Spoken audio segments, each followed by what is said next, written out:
Opinion Tamil பார்வையாளர் அனைவருக்கும் வணக்கம். நான் உங்கள் யாசேர். இந்தியாவுடைய மிகச்சிறந்த அரசியல்வாதிகளில் ஒருவரான திரு பிடிஆர் அவர்களிடம் திராவிட மாடல்னா என்ன அப்படின்னு சொல்லி இந்தியா டுடேவுடைய ஊடகவியலாளரான ராஜ்தீப் சர்தேசாய் அவர்கள் கேள்வி கேட்க, இது என்ன மோடியுடைய வெத்து வேட்டான குஜராத் மாடல் நினைச்சியா, இது திராவிட மாடல் அப்படின்னு சொல்லி திராவிட மாடல்னா என்ன அப்படின்றத எக்ஸ்பிளைன் பண்ணதோடு தமிழ்நாட்டு உரிமையை பற்றி பேசி இந்தியாவுக்கே திராவிட மாடல் இருந்தால் தான் இந்தியாவுடைய ஃபியூச்சரே பிரைட்டாக இருக்கும் அப்படின்றத மிக தெளிவாக பாயிண்ட் பை பாயிண்ட் விளக்கி பேசியிருக்கிறார் திரு பிடிஆர் அவர்கள். ஏற்கனவே ராஜ்தீப் தேசாய் கூட முதலமைச்சர் நடத்திய அந்த 1-to-1 நேர்காணல் மிகப்பெரிய அளவுக்கு வைரலான நிலையில் அடுத்த ஒரு மணி நேரத்திலே திரு பிடிஆர் அவர்கள் கொடுத்த நேர்காணல் என்பதும் மிகப்பெரிய அளவுக்கு வைரலாக மாறியிருக்கு. இது பாஜக வைத்த புளியை கரைச்சிருக்கு. அப்படி ராஜ்தீப் தேசாய் பிடிஆர் அவர்களிடம் கேட்ட கேள்வி என்ன, அதற்கு பிடிஆர் என்ன பதில் கொடுத்தார் என்பதை வரிக்கு வரி தமிழில் இந்த வீடியோவில் நம்ம விரிவாக பார்க்கலாம். இந்த வீடியோவை முழுமையாக பாருங்கள். மறக்காமல் நம்மளுடைய ஒப்பீனியன் தமிழ் சேனலை சப்ஸ்கிரைப் பண்ணிக்கோங்க.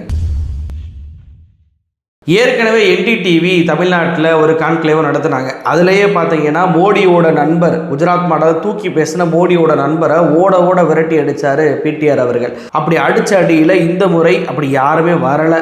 இந்த முறை பிடிஆர் அவர்களை மட்டும் 1-to-1 நேர்காணலை ராஜ்தீப் சர்தேசாய் எடுத்தார். அதில் முதல் கேள்வியை என்ன கேட்டார் அப்படின்னா, வியூவர்ஸ் தெரிஞ்சுக்கிறதுக்காக கேட்குறேன், திராவிட மாடல் 2.0 சொல்கிறீங்க, முதலமைச்சர் கூட அதான் சொல்கிறாரு, அது ஏன் ஒரு எலெக்ஷனோட தொடர்பு படுத்துறீங்க அந்த மாடலை? 2026 தேர்தலோடு அந்த மாடல் எப்படி பொருந்தி போகுது, அதை கொஞ்சம் விளக்குங்களேன் அப்படின்னு சொல்லி கேட்குறாரு. தேர்தலோடு மாடல் ஒப்பிடுவது என்பது 2014 நமக்கு தெரியும், வெத்து வேட்டான அந்த குஜராத் மாடல் தான்.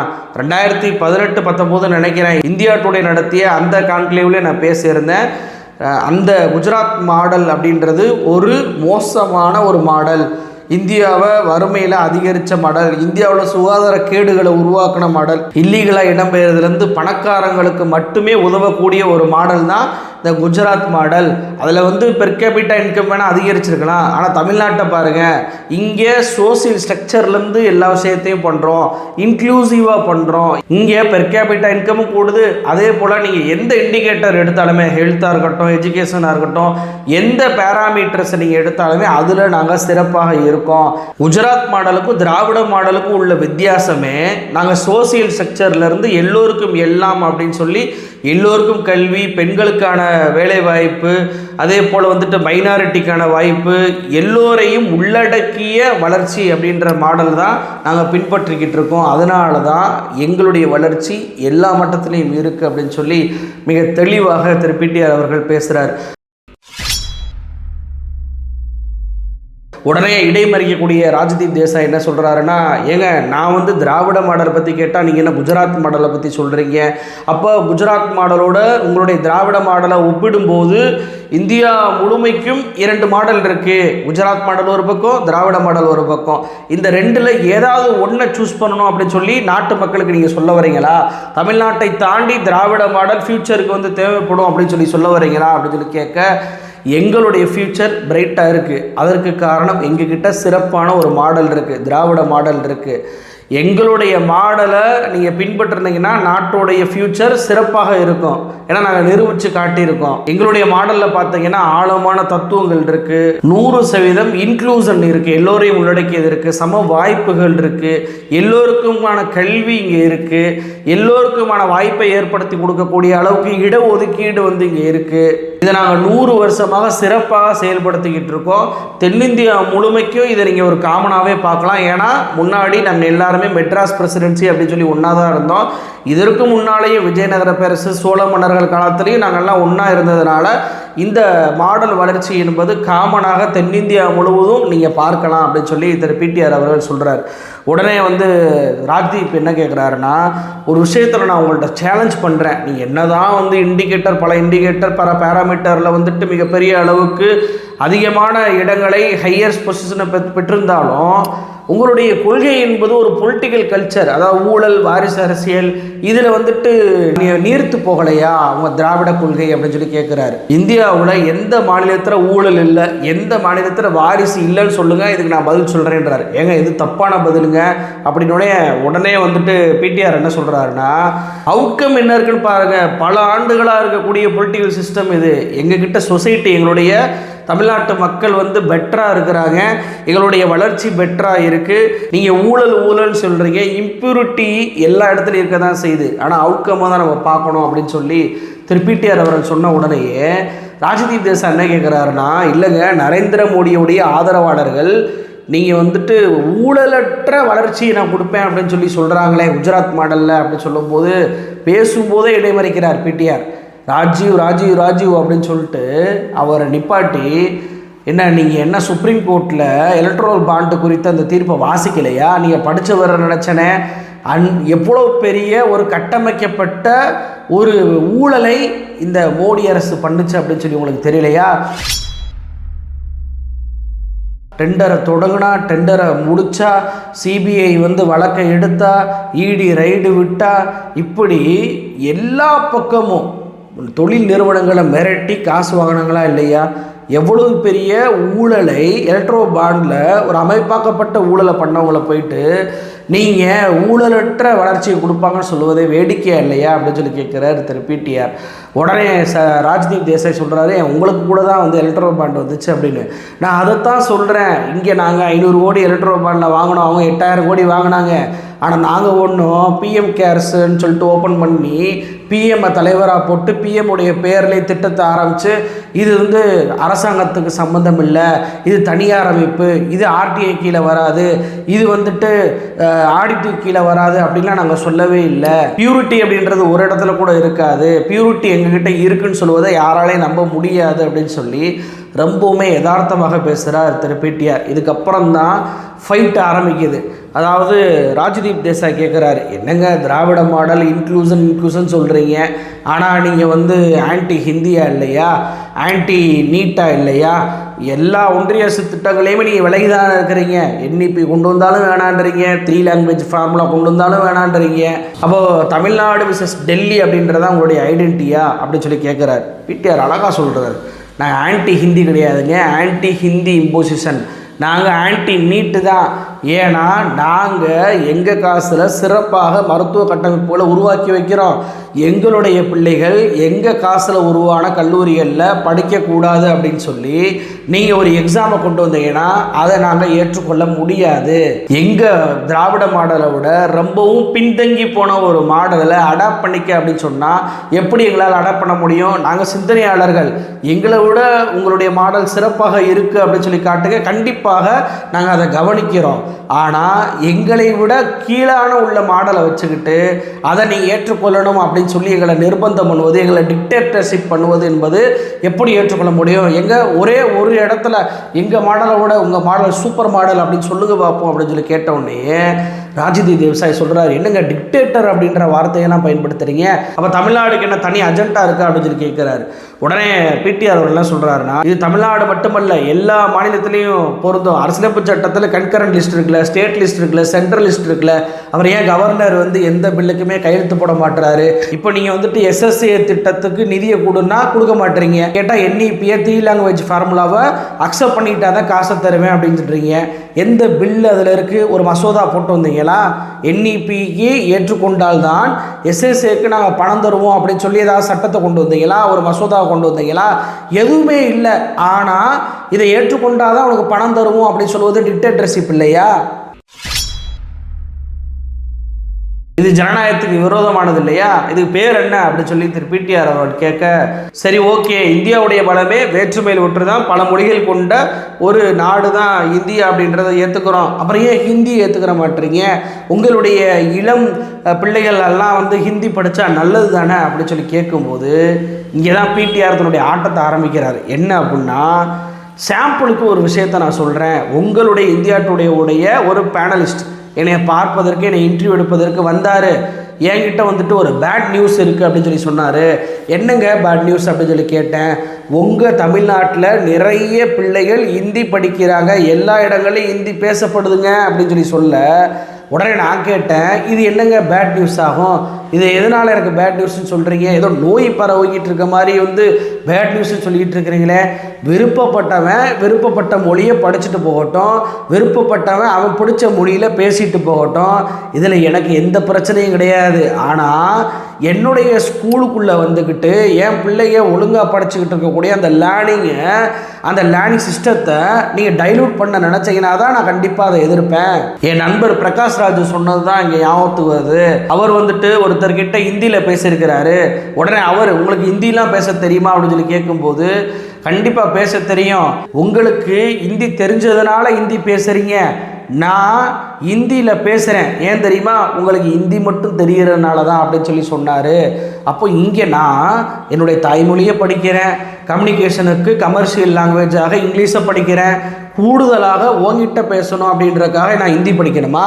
நீ ஹிந்தி மட்டுமே படித்த ஓங்கிட்ட பேசணுன்றக்காக நான் 3 மொழிகளை எதற்காக படிக்கணும்? பேரறிஞர் அண்ணா சொன்னதுதான், இங்கே ஒரு சின்ன நாயும் ஒரு பெரிய நாயும் இருக்குன்னா 2க்கும் தனித்தனி ஓட்ட போட தேவையில்லை, ஒரே ஓட்டக்குள்ளே சின்ன நாயும் போய்க்கிறோம், பெரிய நாயும் போய்க்கிறோம், இதுதான் எங்களுடைய பாலிசி அப்படின்னு சொன்னார். அவன் 1 லாங்குவேஜ் ஃபார்முலா மட்டும் பாடம் நடத்துவான். நாங்கள் 3 லாங்குவேஜை கூடுதலாக படித்து 1 லாங்குவேஜ் மட்டும் படிக்கிறவன்ட்ட பேசுவதற்காக கூடுதல் சுமையை நாங்கள் ஏற்றுக்கிறோமா அப்படின்னு சொல்லி மிக தெளிவாக பிடிஆர் அவர்கள் பதில் கொடுக்குறார். உடனே ராஜ்தீப் கேட்குறாரு, எங்கள் டீலிமிட்டேஷன் அப்படின்னு சொல்லி இன்றைக்கி மிகப்பெரிய ஒரு பிரச்சனை கிளம்பி இருக்குது. சதர்ன் ஸ்டேட்டுக்கு இதனால் ஒரு அச்சுறுத்தல் வரும் அப்படின்னு சொல்லி தனிமைப்படுத்தப்படுவீங்கன்னு சொல்லி நீங்கள் நினைக்கிறீங்களா அப்படின்னு சொல்லி கேட்கும்போது ரொம்ப எளிமையாக உலக நாடுகளுடைய டேட்டா ஒப்பிட்டு பேசுகிறார் திரு பிடிஆர். என்ன சொல்கிறாருன்னா, அரசியலை தாண்டி இதில் பேசுவோம். அதாவது 19% லேண்ட் என்பது தென்னிந்தியாவோட லேண்டு, இங்கே 19% பாப்புலேஷன் இருக்கிறோம். ஆனால் நாடாளுமன்றத்தில் இன்றைக்கி லோக்சபாவில் 20%க்கும் கொஞ்சம் அதிகமாக எம்பிக்கள் அந்த விகிதாச்சார அடிப்படையில் நமக்கு கிடச்சிருக்கிறாங்க. ஏன் அந்த டைமில் நமக்கு மக்கள் தொகை என்பது ஓரளவுக்கு ஈக்குவலாக இருந்துச்சு. முன்னாடி பாப்புலேஷன் சரிசமமாக இருந்ததுனால டீலிமிட்டேஷன் பண்ணதுனால பெருசாக ஒன்றும் தெரியலை. இப்போது நாங்கள் 40% எக்கனாமி, இந்தியாவோட எக்கனாமியில் 30% சவுத் இந்தியா தான் கொடுக்குது. ஜிடிபி 35 to 40% ரெவன்யூவை நாங்கள் இந்திய அரசுக்கு கொடுத்துக்கிட்டு இருக்கோம். ஆனால் எங்களுக்கு திரும்பி வருவது, நாங்கள் 40% கொடுத்துட்டு எங்களுக்கு திரும்பி வருவது என்பது 17% தான். ஒன்றும் பிரச்சனை இல்லை. ஃபெடரல் சொசைட்டியை பொறுத்த வரைக்கும் ஒரு ஏழை மாநிலத்துக்கு ஒரு பணக்கார மாநிலம் உதவ தான் செய்யணும், கை தூக்கி விட தான் செய்யணும், அதை நான் குறையே சொல்லலை. ஆனால் கடந்த 50 வருஷம் நீங்கள் எடுத்துக்கோங்க, ரிச் ஸ்டேட்ஸ் எல்லாமே இன்னும் அதிகமான பணக்காரனாக தான் மாறி இருக்கு, ஏழை மாநிலங்கள் எல்லாமே இன்னும் ஏழை மாநிலமாக தான் மாறி இருக்கு. அப்போ இங்கே பணக்கார மாநிலத்திலேருந்து பணத்தை வாங்கி ஏழை மாநிலத்துக்கு கொடுத்து கொண்டே இருப்பதனால எந்த பிரயோஜனமே இல்லை என்பது தெரிய வருதா இல்லையா? அப்போ ஸ்ட்ரக்சரே நம்ம மாற்ற வேண்டிய பொறுப்பு நமக்கு இருக்கா இல்லையா? நீங்கள் இப்போ உலக நாடுகளெல்லாம் எடுத்துக்கோங்களேன், அந்த நாடுகளில் வளர்ந்த மாநிலங்கள் எல்லாத்துலேயுமே அதிகமான பாப்புலேஷன் என்பது இருக்கும். நியூயார்க் நகரத்தை எடுத்துட்டிங்கன்னா அங்கே அதிகமான பாப்புலேஷன் இருக்கும். ஆனால் சவுத் இந்தியாவுக்கு நீங்கள் வந்துட்டிங்கன்னா இங்கே எக்கனாமி அதிகமாக இருக்குது, ஆனால் இங்கே பாப்புலேஷன் கம்மியாகிட்டே இருக்குது. இது ரொம்ப ரொம்ப டேஞ்சரான ஒரு பொசிஷனில் நம்ம இருக்கோம். எனவே இந்த மணியை மட்டுமே வச்சு பணக்கார மாநிலத்திலேருந்து ஏழை மாநிலத்துக்கு பணத்தை பிரித்து கொடுக்கக்கூடிய அந்த ஸ்ட்ரக்சரை மாற்றி அமைச்சா மட்டும்தான் சரி வரும். அது வரைக்கும் டீலிமிட்டேஷன் என்பது கண்டிப்பாக பிரச்சனையை தான் ஏற்படுத்தும் அப்படின்னு சொல்லி மிக அழகாக உலக நாடுகளோடு ஒப்பிட்டு பேசுகிறார். அது மட்டுமல்ல, 100 வருஷமாக நாங்கள் சிறந்த மாடலை உருவாக்கி வச்சுருக்கிறோம்.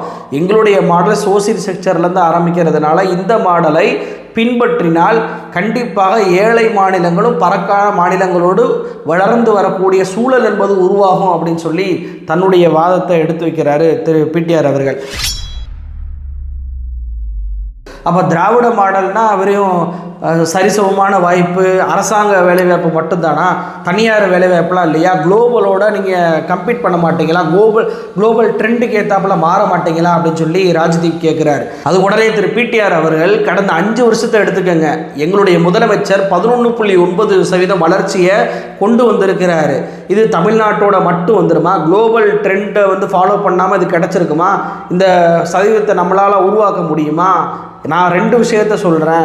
ஒன்று, எங்களுடைய தமிழ்நாட்டில் நாங்கள் ஆட்சிக்கு வரும்போது 2021 ஸ்டார்ட் அப் வந்து எவ்வளோ இருந்து இப்போ எவ்வளோ மாறி இருக்குது தெரியுமா? 2000 ஸ்டார்ட் அப் நிறுவனங்கள் தான் பதிவு பண்ணப்பட்டுச்சு. இப்போ 12,000 அது மாறி இருக்குது. இனோவேஷன் அதிகமாக இருக்கிறதுனால தான், அதை பின்பற்றி கொண்டு அடாப்ட் பண்ணிக்கிட்டதுனால தான் இவ்வளவு ஸ்டார்ட் அப் நிறுவனங்கள் தமிழ்நாட்டில் உருவாகியிருக்கு. 2வது விஷயம், இங்கே எலக்ட்ரானிக் பொருட்கள் அதிகமாக மேனுஃபேக்சரிங் பண்ணப்படுது. கடந்த 3 வருடத்தில் மட்டும் 2 பில்லியனாக இருந்த எலக்ட்ரானிக் குட்ஸ் மேனுஃபேக்சரிங் இப்போ 14 பில்லியனாக மாறி இருக்கு. இது தமிழ்நாட்டுக்குள்ளே மட்டும் பண்ணிட முடியுமா? குளோபல் ட்ரெண்டை ஃபாலோ பண்ணுவதனால தான் நம்மளால் இதை அடைய முடிஞ்சு. ஏன் வந்துட்டு சோசியல் ஈக்விட்டி இருக்கணும் அப்படின்னு சொல்லி திரும்ப திரும்ப சொல்கிறேன் அப்படின்னா, உங்ககிட்ட சோசியல் ஈக்விட்டி இருந்தால் மட்டும்தான் உங்ககிட்ட நல்ல சொசைட்டி இருக்கும், நல்ல ஹியூமன் கேபிட்டல் வந்து இருக்கும். அதனால தான் இங்கே ஒவ்வொரு மேக்ரோ ட்ரெண்ட்லையும் சரி, குளோபல் ட்ரெண்ட்லையும் சரி, நாங்கள் அதிகமாக வளர்ச்சி அடைகிறோம். 70% மக்கள் இங்கே உழைக்கக்கூடிய மக்களாக இருக்கிறாங்க. ஒரு காலத்தில் ஏழை மாநிலமாக இருந்த தமிழ்நாடு முன்னேறினதற்கு காரணமே நாங்கள் தனியார் மயத்தை அமல்படுத்தி, அதை சோசியல் ஈக்விட்டியோடு அமல்படுத்தி அதில் கண்ட வெற்றினால தான் எங்களால் இன்றைக்கு வளர்ந்த மாநிலம் அப்படின்ற நிலையை நம்பர் 1 பொசிஷனை அடைய முடிஞ்சிருக்கு அப்படின்னு சொல்லி திரு பிடிஆர் அவர்கள் சொல்கிறாரு. அப்போ தனியார் நிறுவனங்களை வந்து ஈர்க்கிறதுல குஜராத்தை விட தமிழ்நாடு சிறப்பாக இருக்கா அப்படின்னு சொல்லி கேட்குறாரு. நீங்கள் பேங்கிங் செக்டார் கூட எடுத்துக்கோங்க. இங்கே இருக்கிற பேங்க் வந்து இங்கே இருக்கக்கூடிய மக்கள் ஒவ்வொருத்தரும் வந்து டெபாசிட் பண்ணுறாங்க. திரும்பவும் டெபாசிட் பண்ண அமௌண்ட்டை 100 ரூபா டெபாசிட் பண்ணுறாங்கன்னா அவங்களுக்கே கடனை கொடுத்து 110 ரூபாயை பேங்க் இங்கே சம்பாதிக்குது. ஆனால் உத்தரப்பிரதேசத்துக்கு நீங்கள் போய் பாருங்கள், அங்கே அந்த மக்கள் 100 ரூபா கொடுத்தாங்கன்னா அந்த மக்களுக்கே திருப்பி கடனை கொடுத்து நம்மளால் வாங்க முடியாது, சம்பாதிக்க முடியாது என்ற நிலைமை பேங்க்குக்கு இருக்குது அப்படின்னு சொல்லும்போது, ஏங்க நான் குஜராத்தை கேட்குறேங்க, நீங்கள் ஊபியை சொல்கிறீங்க. குஜராத்தில் நீங்கள் வந்துட்டு அவங்க கடன் சுமையெல்லாம் கம்மியாக இருக்குல்ல, உங்களுக்கு கடன் சுமை அதிகமாக இருக்குல்ல, அதற்கு காரணமே ஃப்ரீபீஸ் தான் அப்படின்னு சொல்லி அவங்க சொல்கிறாங்களா அப்படின்னு சொல்லி கேட்கும்போது திரு பிடிஆர் அவர்கள் சொல்கிறார், அதாவது மெட்ரிக்ஸ் அடிப்படையில் அவங்ககிட்ட குட் மெட்ரிக்ஸ் இருக்கலாம், நல்ல ஒரு கடன் சுமை இல்லாத குறைவாக இருக்கக்கூடிய ஒரு மாநிலமாக இருக்கலாம். ஆனால் சோசியல் இண்டிகேட்டரில் நாங்கள் தான் பெஸ்ட்டு, அவங்க கிடையாது. எங்கள் தமிழ்நாட்டில் வறுமை என்பது பார்த்திங்கன்னா வெறும் 2% தான். ஆனால் குஜராத்தில் 12% இருக்குது. எங்கள்கிட்ட 1000 பேருக்கு 4 டாக்டர் இருக்கிறாங்க. ஆனால் அங்கே 1500 பேருக்கு 1 டாக்டர் தான் இருக்கிறாங்க. எங்ககிட்ட 90% பாய்ஸ் அண்ட் கேர்ள்ஸ் வந்து கிராஸ் என்ரோல்மெண்ட் ரேஷியோ பண்ணுறாங்க. இங்கே ஹை ஸ்கூலை முடிக்கிறாங்க. ஆனால் அங்கே 50% கீழே தான் ஹை ஸ்கூலையே முடிக்கிறாங்க. இப்போ சொல்லுங்கள், எந்த ஃபினான்ஸ் மாடல் சிறப்பான அவுட்கம்மை கொடுத்துருக்கு? இங்கே தமிழ்நாட்டில் அனைவரையும் உள்ளடக்கிய வளர்ச்சியை நாங்கள் கொடுத்துட்ருக்கோம். குஜராத்தில் ஒரு குறிப்பிட்ட முதலாளிகள் மட்டுமே வளருவதற்கான நிலை என்பது இருக்குது. அது அவங்களுடைய மாடல். அதனால தான் அவங்களுக்கு வந்து கடன் சுமை கம்மியாக இருக்கே தவிர, கடன் சுமையை தாண்டி சோசியல் இண்டிகேட்டரையும் நம்ம பார்க்க வேண்டிய பொறுப்பு இருக்குது அப்படின்னு சொல்லி மிக அழகாக திரு பிடிஆர் அவர்கள் சொல்கிறார். ஏங்க அப்போ டாவோஸுக்கு வந்து நீங்கள் போலையே, ஏன் வந்து போல? தமிழ்நாடு மட்டும்தானே பார்ட்டிசிபேட் பண்ணணும், மற்ற மாநிலங்கள்லாம் போச்சு, ஏன் உங்களுக்கு முதலீடு இங்கேயே வந்துடும் சென்னைக்கே, நாங்கள்லாம் எங்கேயும் போக தேவையில்லை அப்படின்னு சொல்லி நினைக்கிறீங்களா அப்படின்னு சொல்லி கேட்கும்போது, நான் அந்த துறையோட அமைச்சர் இல்லை, அதனால் அந்த துறையோட அமைச்சர்கிட்ட இந்த கேள்வியை கேளுங்க. நான் என்னுடைய பாயிண்ட் ஆஃப் வியூவில் நான் பதில் சொல்கிறேன். டாவோஸ் தான், அதை வந்து மாற்று கருத்து இல்லை. எங்களுடைய தமிழ்நாட்டை பொறுத்த வரைக்கும் எங்களுக்கு பக்கத்து மாநிலம் கர்நாடகா இருக்குது, ஆந்திரா இருக்குது, கேரளா இருக்குது, தெலுங்கானா இருக்குது. இங்கே இருக்கக்கூடிய அமைச்சர்களிடையே ஒரு ஒற்றுமைத்தன்மை இருக்குது. எங்கிட்ட போட்டி இருக்குது, உண்மைதான். அதற்காக அந்த போட்டியினாலேயே வாய்ப்பு இல்லாமல் போகுது அப்படின்னு சொல்ல முடியாது. வாய்ப்பு என்பது இன்னமும் இருக்க தான் செய்யுது. அவங்க டாவோஸ் போனால் போகட்டும், எங்களுக்கான வாய்ப்பு இன்னும் நிறையா இருக்க தான் செய்யுது. அதை நாங்கள் பயன்படுத்தி கொள்கிறோம். நாங்கள் இங்கேருந்து உதவி கேட்டால் அவங்க செய்கிறாங்க, அவங்க ஏதாவது உதவி கேட்டால் நாங்கள் செய்கிறோம். இருவருமே போட்டி போடாமல் சம வாய்ப்புகளை பகிர்ந்து கொண்டு இங்கே நாங்கள் ஆப்பர்ச்சுனிட்டியை யூஸ் பண்ணிக்கிட்டு இருக்கோம் அப்படின்னு சொல்லி திரு பிடிஆர் அவர்கள் மிக அழகாக சொன்னார். ரொம்ப ரொம்ப மிக முக்கியமான ஒரு பேட்டியாக இது பார்க்கப்படுது. ஏன்னா திராவிட மாடல் அப்படின்றது என்ன அப்படின்னு சொல்வதை காட்டிலும் ஒரு புவரஸ்ட் மாடல், இந்தியாவை ஏமாற்றிய, இந்தியாவுடைய கனவை விற்ற ஒரு ஊழல் மாடல் தான் அந்த குஜராத் மாடல். ஒரு குறிப்பிட்ட பணக்காரர்களை மட்டுமே பணக்காரனாக்கக்கூடிய இந்த மாடலை விட திராவிட மாடல் ரொம்ப ரொம்ப சிறப்பான ஒரு மாடல். திராவிட மாடலை நாடே பின்பற்றணும். வெறுமனே தமிழ்நாடு மட்டுமல்ல, தமிழ்நாட்டில் மட்டும் 2026 திராவிட 2.0 மட்டுமல்ல, இந்தியா முழுமைக்கும் திராவிடம் 2.0 வரணும் அப்படின்னு சொல்லி பேசியிருக்கிறார் அமைச்சர் திரு பிடிஆர் அவர்கள். ரொம்ப முக்கியமான ஒரு பாயிண்ட்டு. அப்போ தான் இங்கே வந்துட்டு பணக்கார மாநிலங்கள் அதிகமான வரியை கொடுத்தாலும் கூட ஏழை மாநிலம் வளராதற்கு காரணமும் அதனால தான். நீங்கள் பணத்தை மட்டுமே வச்சு பார்க்காதீங்க, எங்களை போல் 100 வருஷ பிளானை நீங்கள் செயல்படுத்துங்க. எல்லோரையும் உள்ளடக்கிய வளர்ச்சியை அப்போ தான் கொண்டு வர முடியும். அப்போ தான் ஏழை மாநிலம் வளர்ந்த மாநிலமாக மாறும்.